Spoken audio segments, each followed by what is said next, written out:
Hi guys, in this video may ituturo ako sa inyong trick sa Chrome, konti pa lang guys ang nakakaalam nito, kaya tapusin mo ang video para malaman mo. So ang una guys, open your Chrome application. Kapag nandito ka na, search mo yung nakalagay sa screen.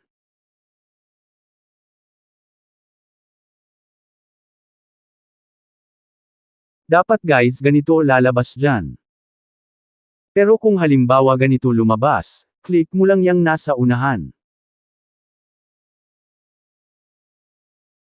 Dito guys hanapin mo yung nakalagay na ganito.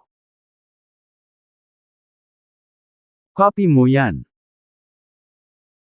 After ma-copy, paste mo yan sa search bar. Ayan guys, mapupunta na kayo dito. Dito guys type mo parallel.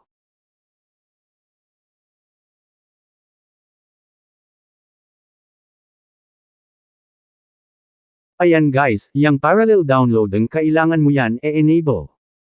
Kasi guys base sa aking research, once na naka-enable yan and may dina-download kang malaking files, matutulungan ito mas mapabilis matapos yung pagda-download. So ayun lang guys, sana may natutunan kayo, don't forget to follow me and comment your request tutorial.